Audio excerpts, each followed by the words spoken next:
अब चिरंजीवी योजना है, उसमें 5 लाख तक का तो क्लेम अभी तक पास हुआ नहीं, उसको कर दिया पर 25 लाख रुपए कर देंगे। अस्पताल वाले जितने भी है डॉक्टरों ने हड़ताल कर रखी है, इलाज मिल नहीं रहा है, असुरक्षा का माहौल है, गैंगस्टर वॉर हो रहे हैं, गैंगस्टर राजस्थान में आ रहे हैं, उनको पनाह दी जा रही है। जो मुख्यमंत्री महोदय हैं वो अपने बखान में लगे हुए हैं, किया कुछ नहीं है, बढ़ा चढ़ा करके जनता को बरगलाने की कोशिश की जा रही है। तो गुंडों को तो पकड़ नहीं पा रहे, और जो सच राजनीति करने वाले हमारे नेता हैं उनको इस तरह से पकड़ा जा रहा है जैसे कि वो कोई माफिया हो या बदमाश हो। सिलेंडर आज 1100 रुपए का है, और अगर आप कंपेयर करें आज खाना कोई बनाता है केरोसिन पे या लकड़ी पे, वो दोनों ईंधन महंगे पड़ेंगे। 1100 रुपए का सिलेंडर लेकर के भी उसको सस्ता पड़ेगा। हमारी दिल इच्छा है संगठन ऐसा नाम तय करे जो कि मालवीय नगर विधानसभा क्षेत्र का विकास करे। ये सरकार एकदम निकम्मी है और इस सरकार को उखाड़ फेंकना है। पार्टी सरकार आएगी और पूर्ण बहुमत से आएगी, 2/3 बहुमत भारतीय जनता पार्टी लेके आएगी। 20 साल तक निरंतर भारतीय जनता पार्टी की सरकार रहने वाली है राजस्थान में। शैलेश जी, राजनीति के किस तरह से परिवेश बदलता हुआ देखते हैं आप? 2023 का चुनाव है और चुनाव का बिल्कुल बजते ही हम देख रहे हैं अचानक से राजनीतिक घटनाक्रम तेज हो चुके हैं। पिछले दिनों वीरांगनाएं धरने पे थी, उसके बाद अचानक 2-1 दिन में किरोड़ी जी के साथ होता है, और कल हमने देखा रंधावा जी ने जिस तरह से प्रधानमंत्री जी के लिए बयान दिया और आप लोगों ने विरोध प्रदर्शन करा। किस तरह से आप देखते हैं बदलते राजनीतिक परिवेश को और क्या कुछ कहना है? जो घटनाक्रम चल रहा है उससे एक ही बात समझ में आ रही है, गहलोत सरकार आत्मविश्वास खत्म हो चुका है और इनको ये लग रहा है कि हम दोबारा जीत के नहीं आने वाले हैं। इन्होंने कई चीजों को बदलाव करके बजट के अंदर वही दे दिया। अब चिरंजीवी योजना है, उसमें 5 लाख तक का तो क्लेम अभी तक पास हुआ नहीं, उसको कर दिया पर 25 लाख रुपए कर देंगे। लोग अब दर दर भटक रहे हैं, अस्पताल वाले जितने भी है डॉक्टरों ने हड़ताल कर रखी है, इलाज मिल नहीं रहा है। इससे अनुशासनहीनता बढ़ती जा रही है प्रशासन के अंदर भी, असुरक्षा का माहौल है, गैंगस्टर वॉर हो रहे हैं, गैंगस्टर राजस्थान में आ रहे हैं, उनको पनाह दी जा रही है। छोटे स्तर से लेके बड़े स्तर तक असुरक्षा का माहौल है। उसी बीच में गहलोत सरकार जो है, गहलोत हमारे माननीय मुख्यमंत्री महोदय हैं, वो अपने बखान में लगे हुए हैं, किया कुछ नहीं है, बढ़ा चढ़ा करके जनता को बरगलाने की कोशिश की जा रही है। वीरांगनाओं का जो आपने मुद्दा बताया, उसके अंदर सहायता मिलनी चाहिए, राहत मिलनी चाहिए, उनकी क्या डिमांड है, उनकी क्या आवश्यकता है, उसको समझनी चाहिए और फिर फैसला लेना चाहिए।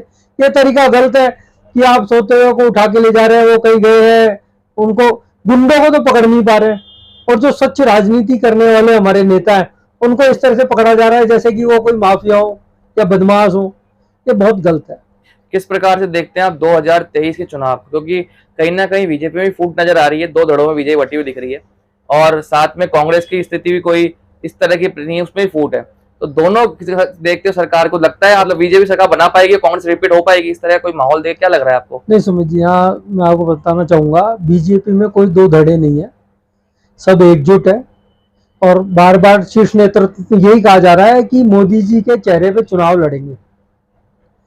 जो कार्य केंद्र की सरकार कर रही है, जो विकास के कार्य हैं, जो गरीब उत्थान के हैं, भारत में जो सिलेंडर तो 1100 रुपये 50 रुपये बढ़ा दिए, महंगाई को लेकर तो सर ने कहा, मोदी जी ने कहा था महंगाई कम की जाएगी, लेकिन ऐसा नजर तो आ नहीं रहा अभी तक।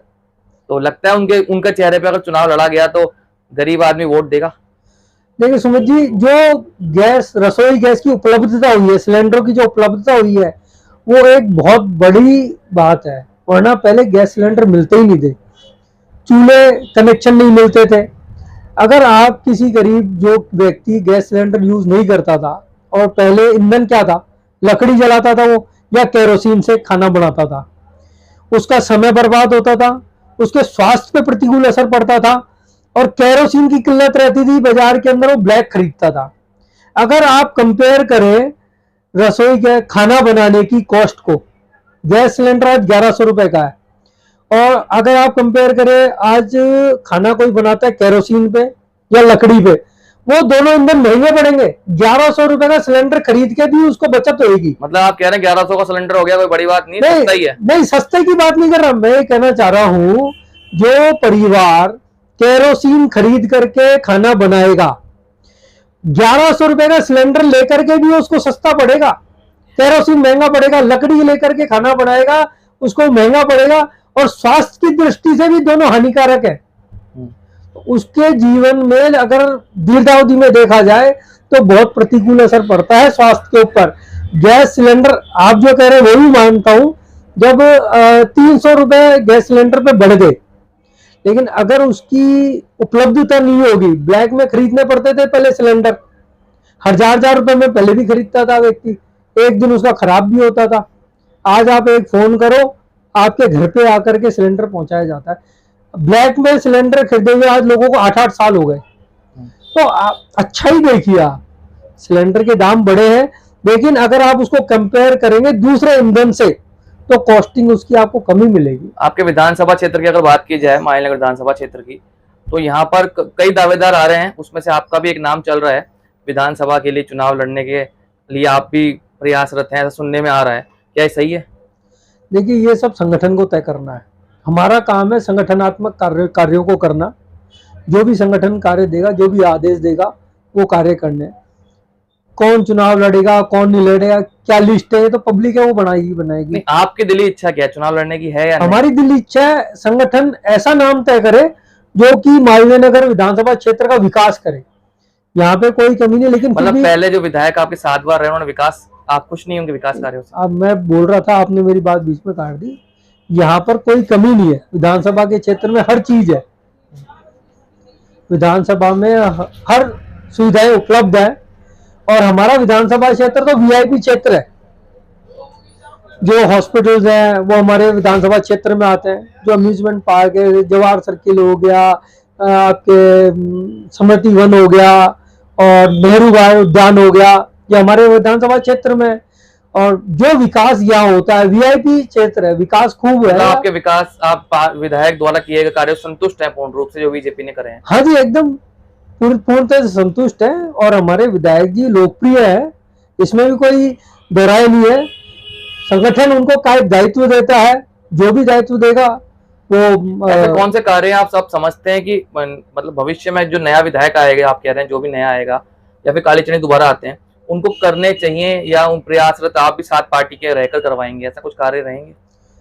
देखिए, कार्य बहुत है जो करने लायक है।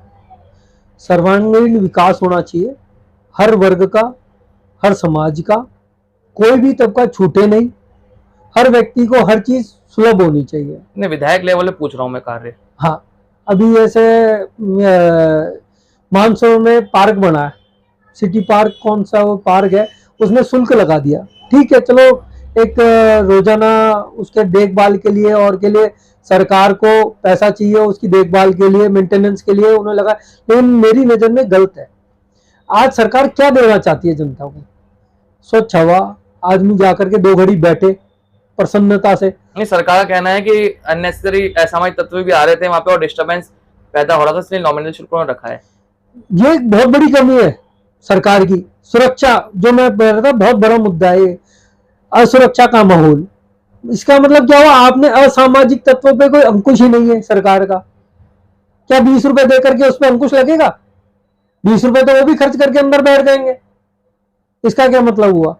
आपका सरकार का डर खत्म हो चुका है। गैंग वॉर्स कभी राजस्थान में दिखे नहीं थे, गैंग्स नहीं होते थे, सरेआम गोलियां चल रही है। कल दिन दहाड़े सेक्टर 9 में या 10 में सुबह 9 बजे या 10 बजे ताले टूट गए मकानों के। दिन दहाड़े हमारे सोनी जी के जो है दुकान के अंदर डाकू घुस गए, डकैती हो रही है। कॉलोनियों का ये हाल है। अंतिम सवाल शैलेश जी आपसे, कि जिस प्रकार से अभी आपका संगठन कार्य कर रहा है और आंदोलन प्रदर्शनों का दौर जारी है, यानी सरकार बनाने में आपकी बीजेपी कितना सहायक सिद्ध होगा? देखिए, लोगों में लोग आशा रखते हैं, नागरिक जो है वो आशा रखते हैं कि सरकार कुछ नहीं कर रही, विपक्ष मुद्दे उठाने बहुत जरूरी है। इसके अंदर एक जागरूकता का माहौल भी होता है, और कार्यकर्ताओं में भी एक जोश बनता है, एक मानसिकता जो है वो प्रबल होती है कि ये सरकार एकदम निकम्मी है और इस सरकार को उखाड़ फेंकना है। एकजुट होंगे और सरकार निश्चित तौर पे बदलेगी। भारतीय जनता पार्टी सरकार आएगी और पूर्ण बहुमत से आएगी।